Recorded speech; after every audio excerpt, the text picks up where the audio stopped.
जय भारत वंदे मातरम। सीईटी का पहला पेपर हो चुका है। पहली पारी का आज 7 तारीख को 7 जनवरी 2023 का जो है पहला पेपर हो चुका है और पेपर हमारे बीच उपस्थित हो चुका है, आ चुका है। तो देखते हैं हिंदी में क्या क्या प्रश्न आए हैं आज और क्या इनके उत्तर हैं, एक बार देख लेते हैं प्यारे विद्यार्थियों। देखिए, सबसे पहला जो क्वेश्चन है वह है नाटक के अंत में प्रयुक्त मांगलिक पद। देखो, नाटक के अगर प्रारंभ में आता है तो वह मंगल वाक्य कहलाता है, लेकिन नाटक के जो अंत में आए उसे भरत वाक्य कहते हैं। भरत मुनि ने क्या है, नाट्य शास्त्र लिखा है और नाट्य शास्त्र उनका प्रसिद्ध ग्रंथ है। उस नाट्य शास्त्र ग्रंथ में उन्होंने नाटक की विशेषताएं बताई है।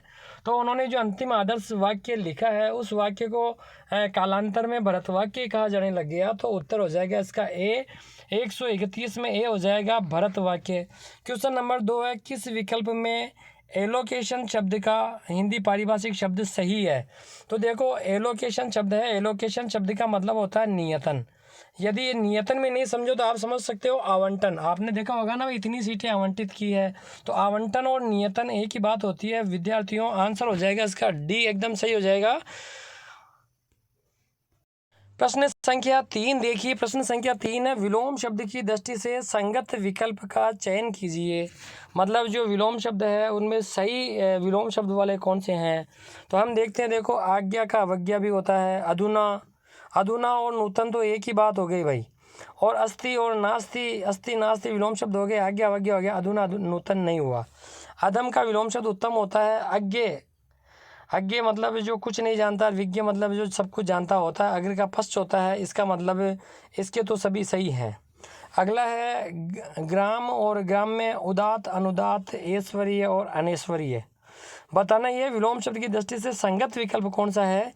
इसी प्रकार से तो देखो, ग्राम्य है तो ग्राम्य का नागर होता है, यहाँ ग्राम और ग्राम्य, तो ग्राम और ग्राम में तो एक ही बात हो गया, गांव और गांव वाला।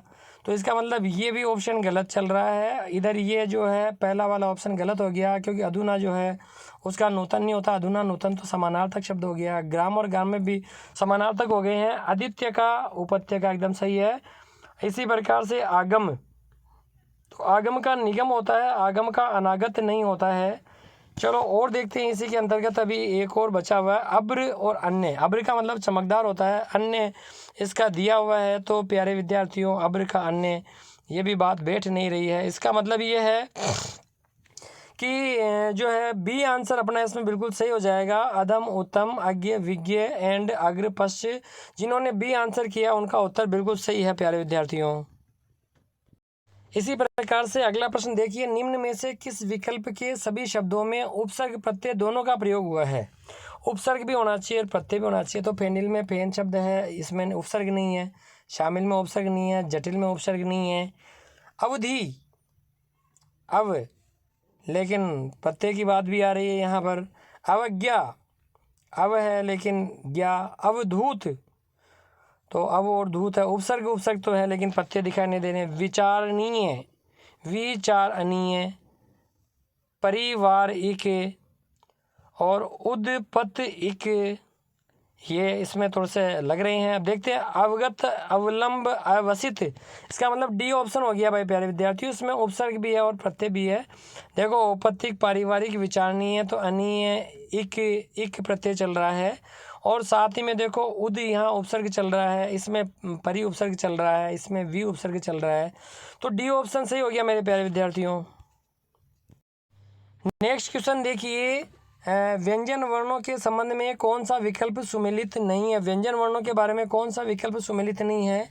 तो श को संघर्षहीन कहा है। ग घ स्पर्श व्यंजन एकदम सही है।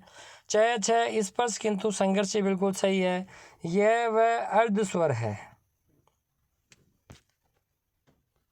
तो देखिए, इसका उत्तर हो जाएगा ए, क्योंकि श स ये संघर्षहीन नहीं होते हैं विद्यार्थियों, ये संघर्षी होते हैं। ऊष्म व्यंजन या संघर्ष व्यंजन कहा जाता है। ए उत्तर हो जाएगा भाई लाडलो इसके अंदर। बाकी सभी सही है। बाकी गए के स्पर्शी हैं, यह वह अर्ध स्वर है और छ स्पर्श संघर्षी हैं।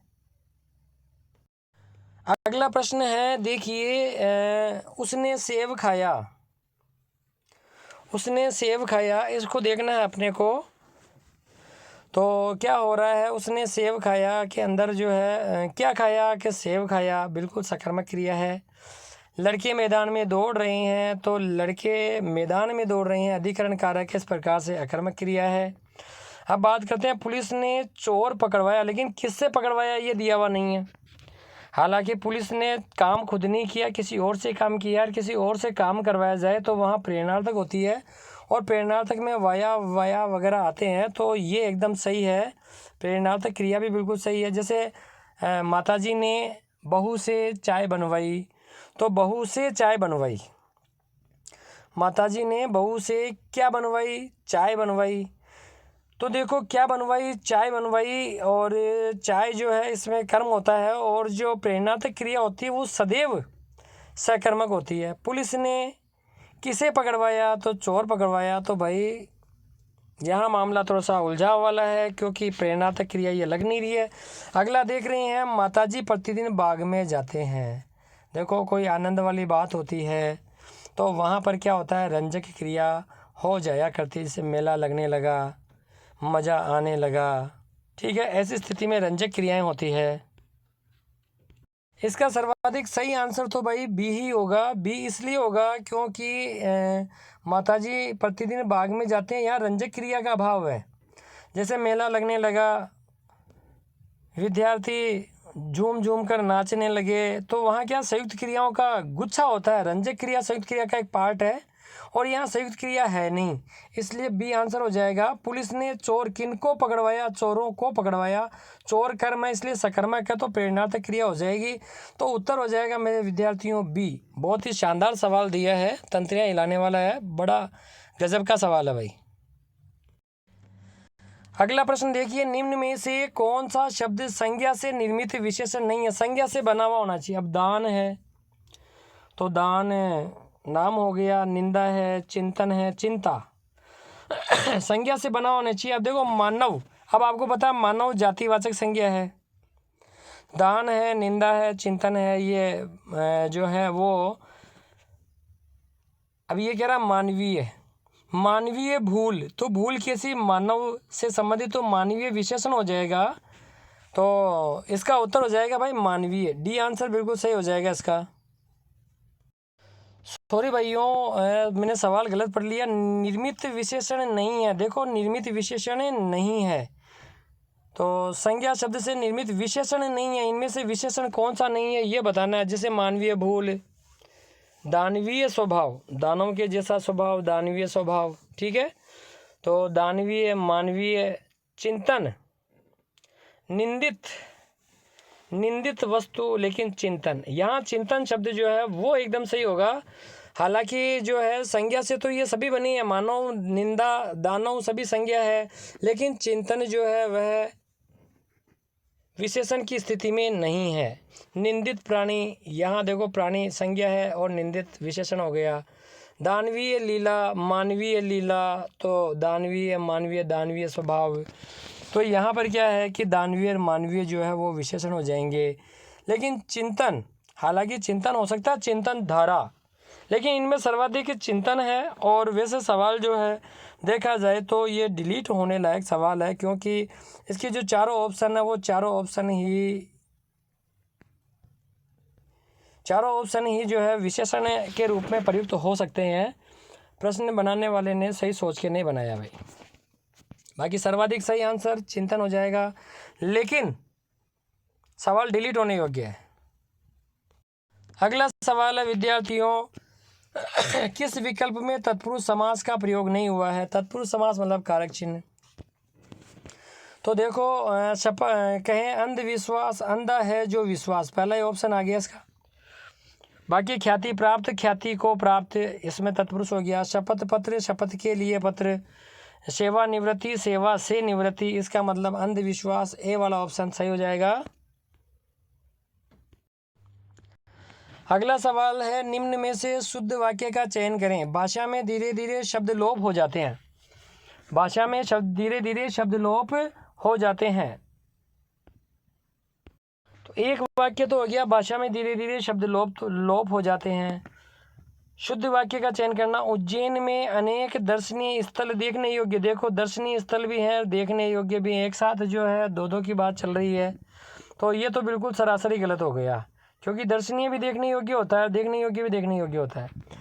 उसने मेरे शब्दों पर ध्यान नहीं दिया। उसने मेरे शब्दों पर ध्यान नहीं दिया, एक ये वाक्य है। उसे परम सत्ता पर विश्वास है।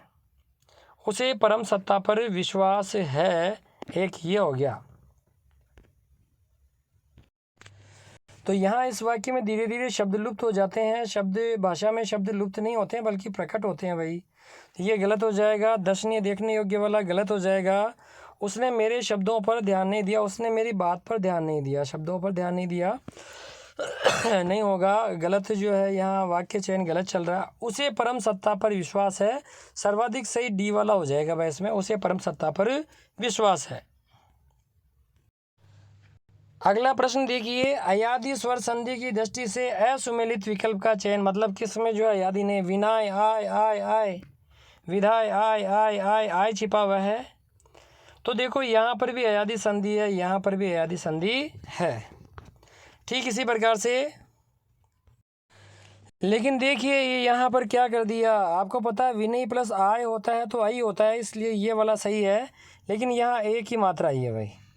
इसी प्रकार से लो प्लस इत्र ओ हो तो अव होता है, और ल अव लव हो जाएगा, और ई मिलेगा तो लवी हो जाएगा, लवित्र।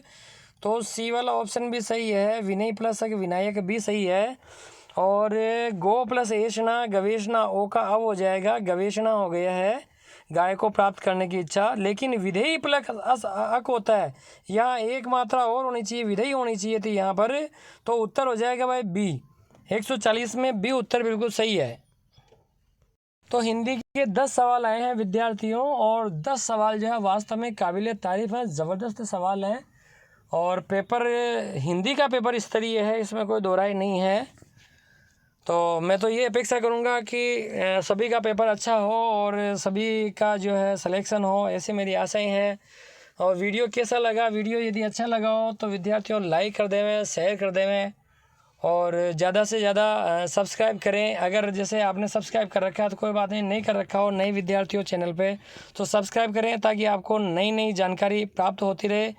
इसी के साथ आज का समाचार समाप्त करता हूँ। जय हिंद, जय भारत, वंदे मातरम। और ये अपन ने हिंदी CET परीक्षा जो ग्रेजुएशन लेवल की है तो उसका पहला पेपर जो है सॉल्व किया है, ठीक है। और पेपर जो है